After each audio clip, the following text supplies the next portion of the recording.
Hello friends, welcome to my channel commerce group Pathshala. अब आप video देखने के अलावा ट्यूटोरियल भी ज्वाइन कर सकते हैं, ऑनलाइन भी और ऑफलाइन भी।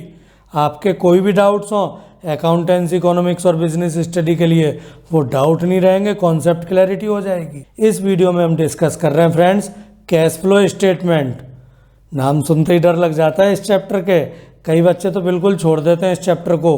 उन्हीं के लिए तो ये वीडियो है। आपको एक चीट फॉर्मेट सिखाऊंगा, कुछ नंबर तो मैं गारंटेड दिलवा दूंगा। Cash and cash equivalent, net profit before tax and extraordinary item. बड़ा सा format, 3 activities. Cash flow in operating activity first page पर आ जाती है, सेकंड पेज पर इन्वेस्टिंग एक्टिविटी, फाइनेंसिंग एक्टिविटी और लास्ट में कैश एंड कैश इक्विवेलेंट। इसी में सबसे पहली चीटिंग सिखाऊंगा फ्रेंड्स इस वीडियो में मैं ये सिखाऊंगा बिना ऑपरेटिंग एक्टिविटी, इन्वेस्टिंग एक्टिविटी और फाइनेंसिंग एक्टिविटी कैलकुलेट किए आप कैश एंड कैश इक्विवेलेंट कैसे फिल कर सकते हो, इसमें मार्क्स कैसे ले सकते हो। सबसे पहले लिखना होता है हमें नेट इंक्रीज और net decrease in cash and cash equivalent. Amount कौन सी आती है, ए प्लस बी प्लस सी, यानी operating activity, investing activity, financing activity का सब। वो तो हमें पता नहीं, कोई बात नहीं, मत लिखिए। लेकिन आप बैलेंस शीट में करंट एसेट में कैश एंड कैश इक्विवेलेंट तो देख ही सकते हो, उसके ओपनिंग बैलेंस को डिटेल्स में लिख दो। अगर कैश एंड कैश इक्विवेलेंट पर नोट नंबर और नोट्स टू अकाउंट में अलग अलग हो कैश और बैंक, तो 2 लाइन में लिख दीजिए। इसके अलावा opening balance of current investment वो भी लिख दीजिए। डिटेल्स के दोनों आइटम का सम बाहर फाइनल अमाउंट कॉलम में। नेक्स्ट एक लाइन को छोड़कर अब आप लिखेंगे closing balance of cash and cash equivalent. और वही बात अगर कैश और बैंक अलग अलग हो तो 2 लाइन में लिख लें। Closing balance of current investment, closing balance का मतलब करंट ईयर की वैल्यू या प्रीवियस ईयर की वैल्यू।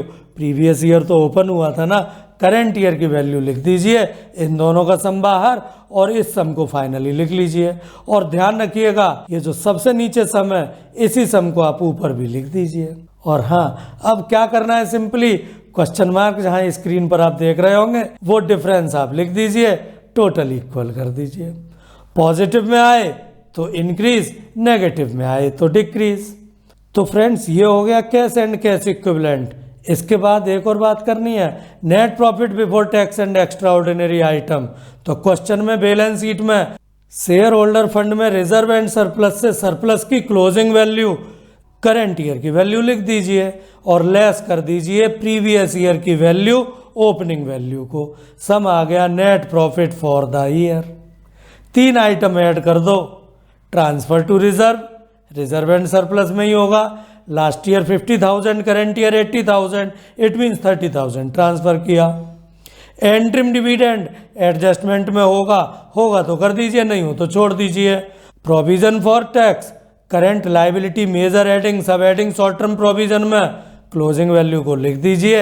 एडजस्टमेंट हो तो मेड वैल्यू को डिटेल्स कॉलम में तीनों का सम बाहर फाइनल अमाउंट में कर दीजिए। अब आप अमाउंट कॉलम का सम करेंगे तो कैलकुलेट होकर आ जाएगा net profit before tax and extraordinary item. Guarantee देता हूं फ्रेंड्स, ध्यान रखें, इतना लिखने के बाद कुछ मार्क्स तो आपको मिल ही जाने हैं और आप स्यूं पास हो जाने वाले हैं। Thanks for watching my video. Keep watching, keep practicing hard because hard practice is the only key to score marks. Friends मेरा चैनल सब्सक्राइब भी करें, वीडियो पसंद आया होगा उसे लाइक करें और हाँ फ्रेंड्स के साथ शेयर करना मत भूलिएगा।